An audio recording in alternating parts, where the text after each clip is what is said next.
Hi, how's it going? This is Resident of Collinwood for YouTube, here to give my reaction review, I should say, to episode 41. Here we go. So there's the Great House, of course. This is directed by John Sedgwick. There's the Evans Cottage.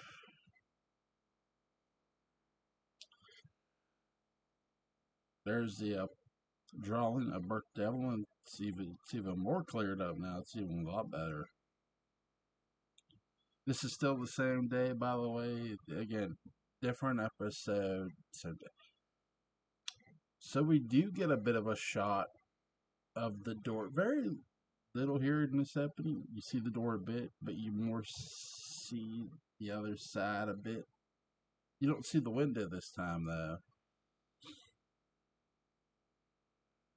There's Roger. He's still how he's gonna hound Sam.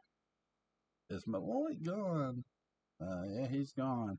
I don't know where. I don't know why, and he says I want to know what happened between you two. Roger's telling Sam this. He's like, oh. I still love how the scar looks. It still looks great. Because if you drink, you probably loosened your tongue, blabbed everything you knew, didn't you? That's what Roger's accusing Sam of. He said, I wasn't feeling well. There's the door, so you get a little more shot of the door to the Evans cottage where you come in at. I love this scene here. Uh, David Ford sets the phone down. You can still hear Roger Collins cutting a promo on him, yelling at him, and he goes over to get a drink. Evans, are you there? It's so good because first of all, it's a great bit of a tracking shot. It's not much of one, but it's still fun to see because he follows him, and you see the portrait of Maggie's mom, and and there's the painting, and there's the painting of Maggie's mother, and the other painting of the houses and the boats. Sam's phone is still running. He ain't answered. He tore up the drawing of Burke. He tore up the drawing of Burke Devlin. That's there's the drawing, or sorry, there's the intro. It's 4 in the morning. And he's on the phone. He's still trying to call Sam. He hands up. He's gonna call again. I was just trying to get to the office. So we're at the Great House, obviously. We see Liz and Roger talking.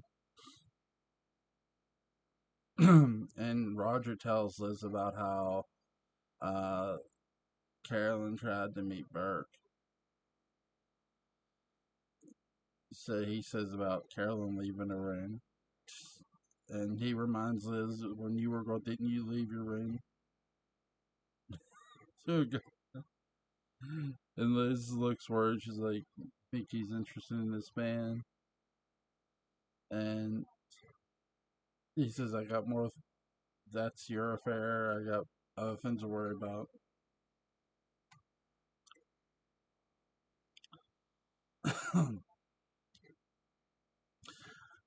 Again, I love the tracking shot here, but he stops.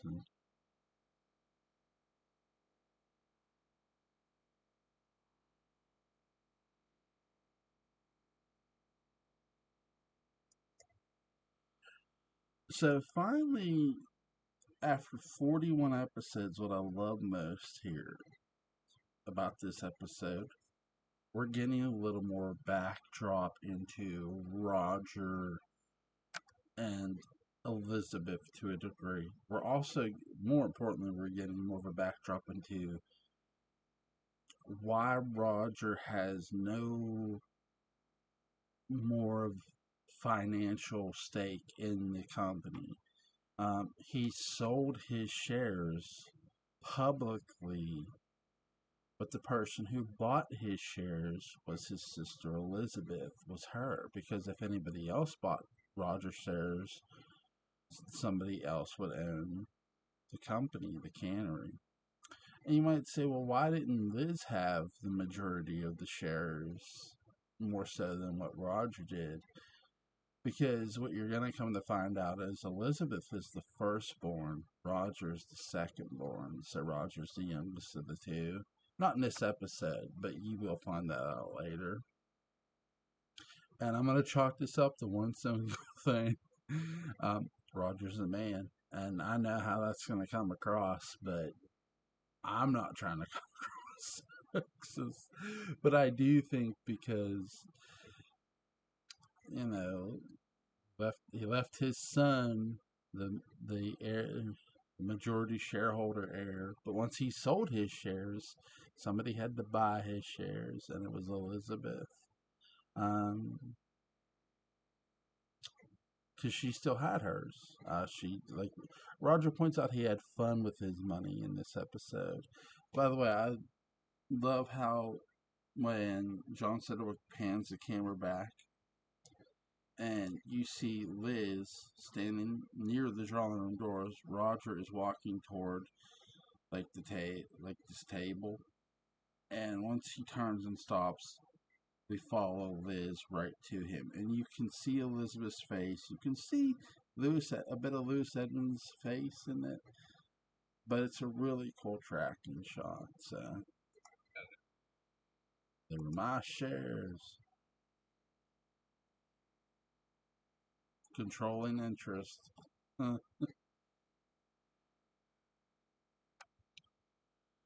could have left it. He asked her, "Did you heard you could have left this mausoleum?"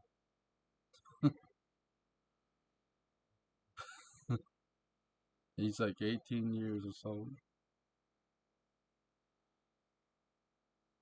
He said a departed husband isn't worth waiting for. Why do you say departed?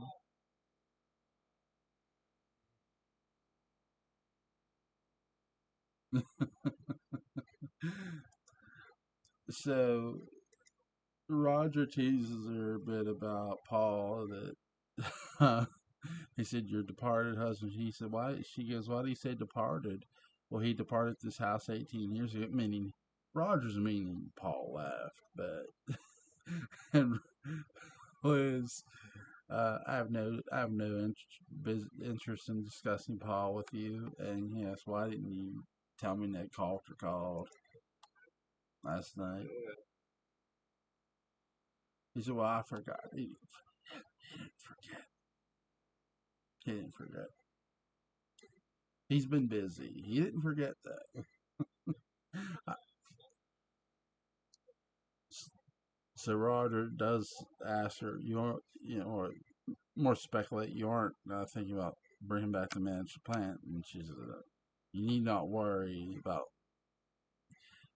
Liz is just such great at putting people in their place. Like I said, the ultimate chess player, poker player. And there's Kathleen Lee Scott, Maggie Evans.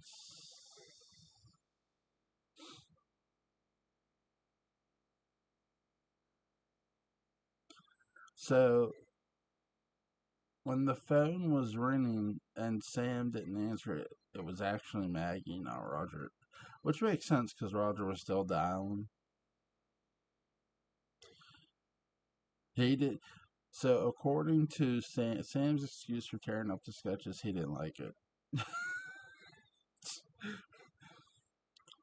The fine eye of artistry. I mean, it's a good excuse, I guess. I'd save that for the cover. Oh yeah, by the way, I didn't like it.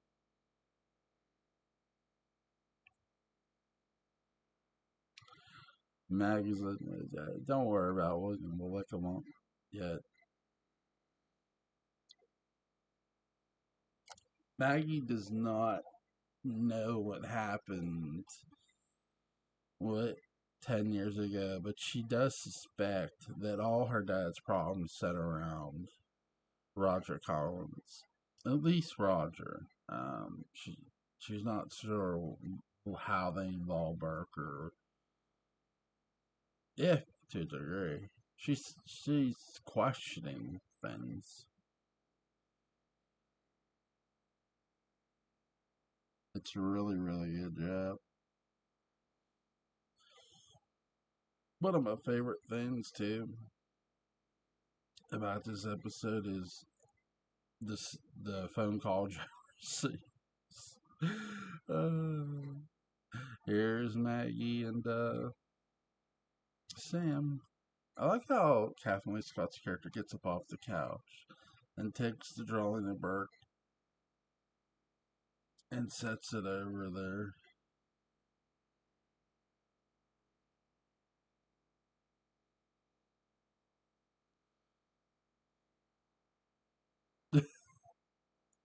I love that little suspicion by Sam because his daughter says, "I can't believe she says I can't believe I forgot this list here," um, and Sam says, "I can because it gave you reason to come back and check on me." And very, very good job. She goes, "Well, now that I see you're all right."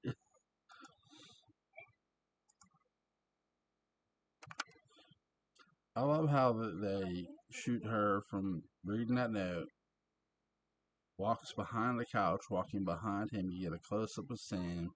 He takes a drink. Hear her talk, and they pull back and reveal both characters. Great job by John Sedgwick.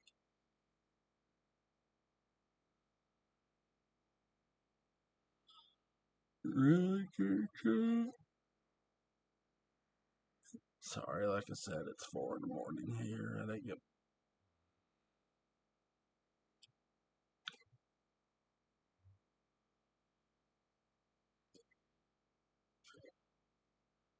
Maggie just wants her dad to tell her what's going on. Read your letter. Read your. Could you imagine if Maggie would have read the letter her dad wrote her, like at this moment in time, right now in this episode?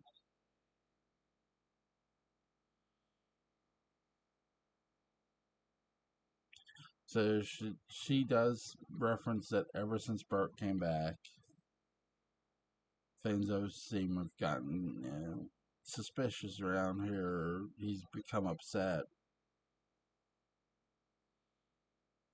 Sam says, "Nah, I just drank too much." Uh,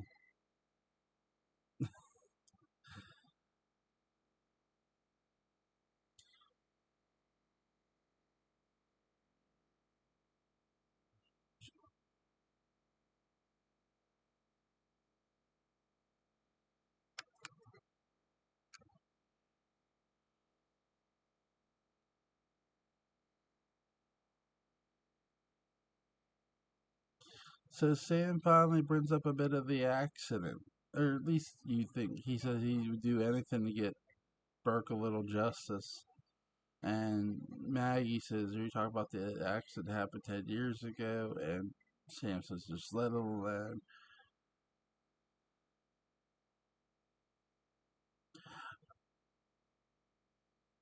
Obviously, I think Sam's conscience is getting to him here. I love this shot here. We get the portrait, or we get the painting of the house and the boats, and there's Maggie Evans making a phone call to the great house. There's Vicky. She answers the phone. He's like, "This is Maggie." She asked for Roger. Don't ask for Roger. Why you gotta ask for Roger?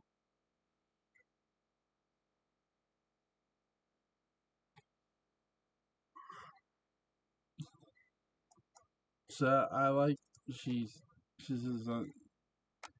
having Lee Scott's character Maggie Evans. You know where he might be. And Vicky says, "I'm afraid Roger Collins doesn't confide in me." And Roger says, "Is there any reason I should confide in you?"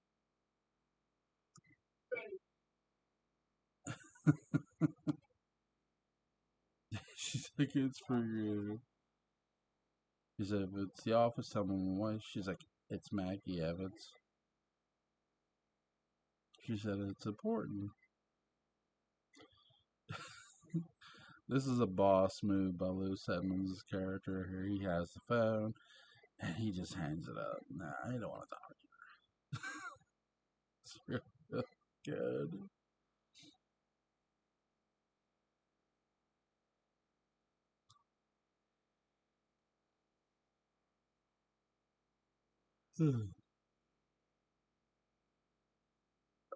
Roger, you gonna teach me my manners? Under the pressure here to teach my son, not me.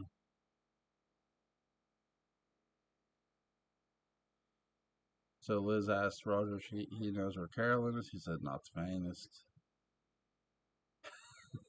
He's like, oh dear, you know. Because he goes, me miss any more time at the office? Oh dear me, no. It's such a good line.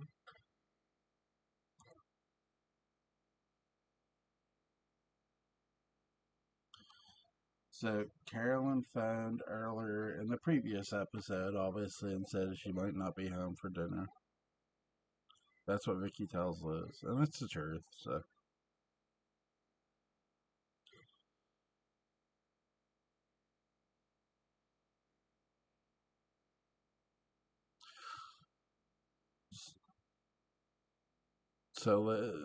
Vicky says you think that Carolyn is serious about Mr. Devlin. Oh yeah, she's real serious about Mr. Devlin.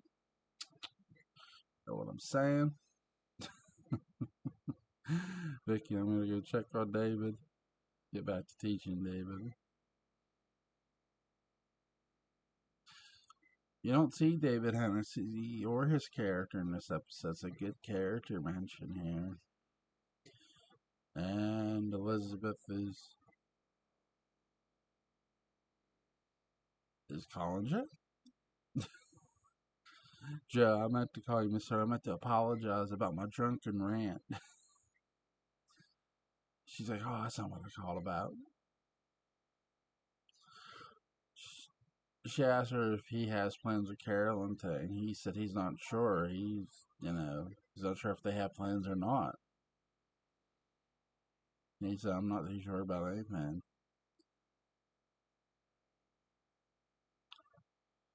And Liz asked if Mr. Malloy's there, and he said, and Joe says, no, he's not. I haven't seen him all day. And Liz invites Joe up to the great house, and he's like, okay, what's this all about? I think. And Maggie is writing a note.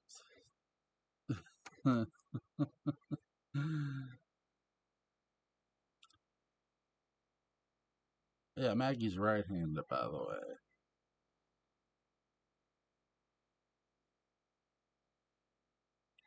way. Sam, why are you at work? She said, I'm just leaving.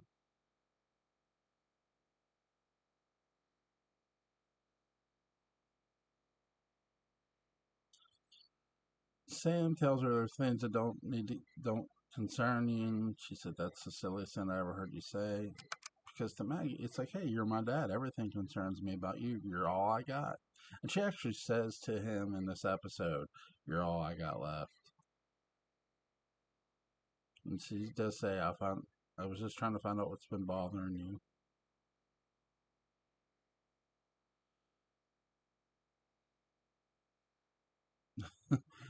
He does. You're good. He's cutting a promo on her again.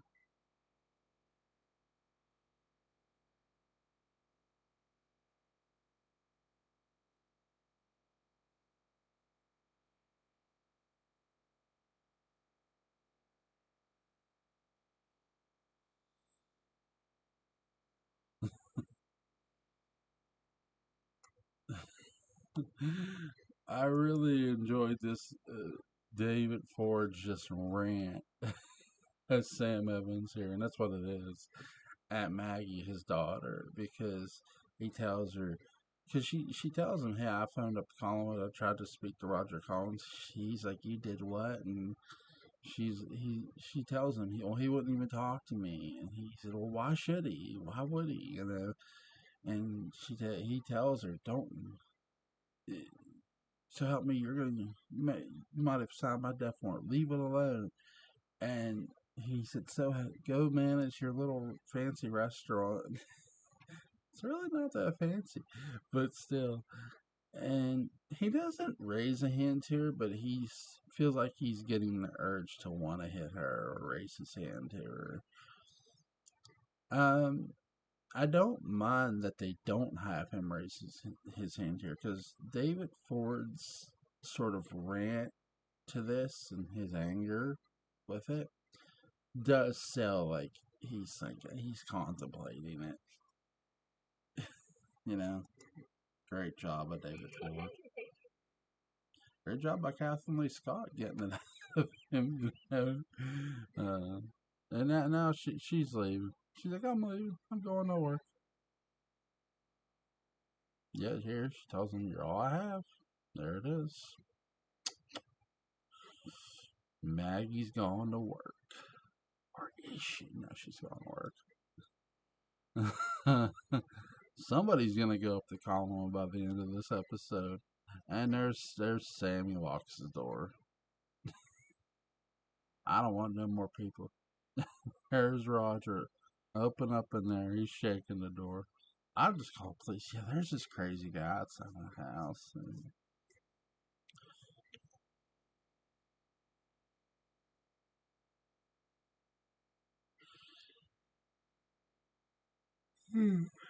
Here's Sam Evans. He's coming out of the door, and he's walking to his door, his front door.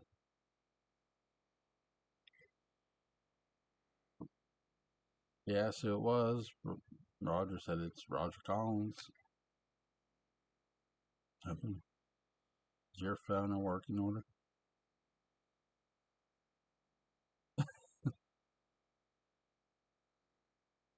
Roger says, "When I was talking to you earlier, we were somehow disconnected."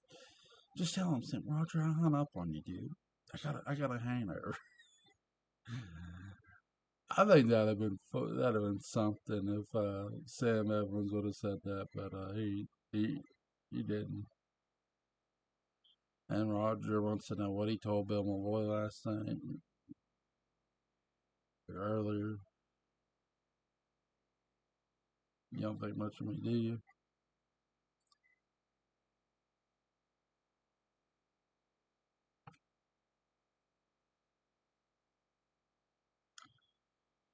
I love that. What we think about each other is infinitely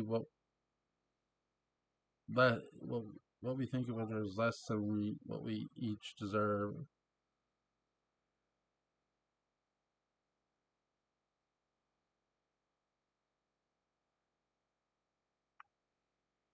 So yeah.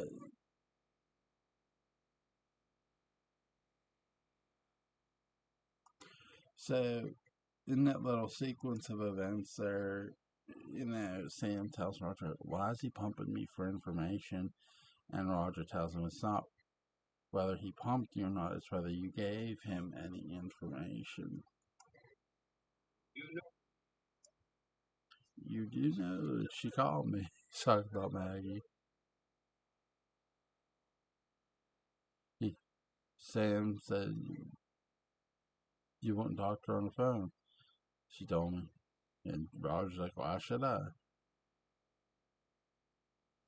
Maggie and Sam is telling Roger, she's just upset why I'm so upset. She wonders why she wonders why I'm so upset. And Sam tells Roger, "I almost raised my hand to my daughter," and he almost did too.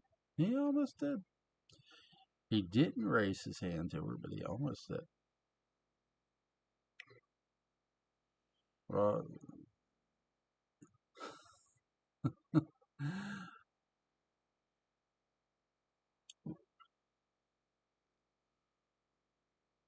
Roger is pretty much threatening Sam in this episode right here. and tells him that too. Is basically threatening him, and Sam is basically gonna threaten Roger, just not to his face.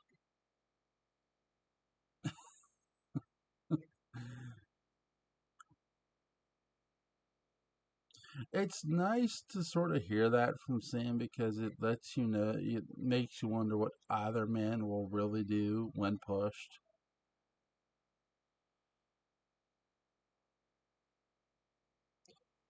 Liz is still trying to reach Ned Coulter, and Vicky's on her way to town. She's got her coat on. Vicky's gonna walk to town. What a trooper! She's walked to town before.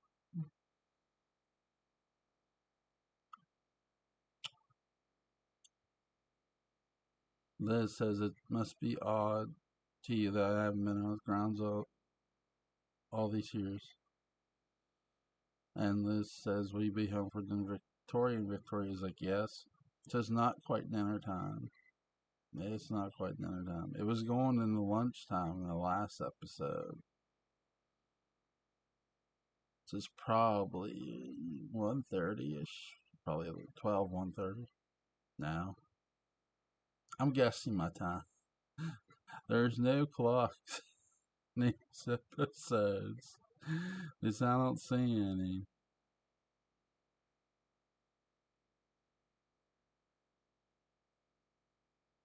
She's still trying to reach Ned Coulter. Elizabeth is.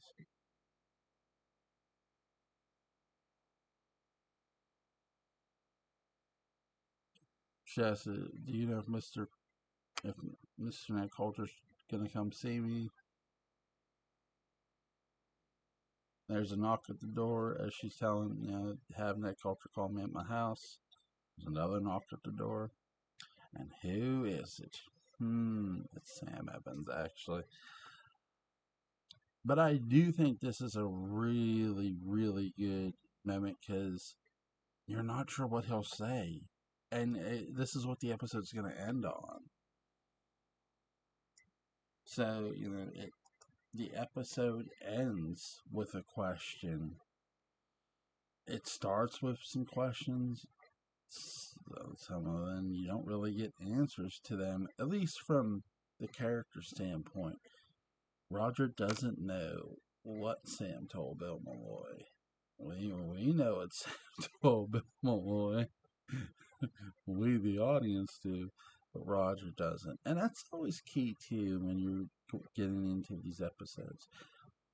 Just because we, as the audience, know something doesn't necessarily mean the other characters do, and they might be trying to find out what was said to somebody else, and whether they get that information or not is sort of the key to a lot of things. I do like how Roger hounds Sam. I love how Sam responds to him. I really love the telephone sequences in this episode. Really well done. And the camera work was just really superb by John Sedgwick in this episode. I really love how he shot, how he did the panning shots, or following the characters around, and the cool angles we got in this.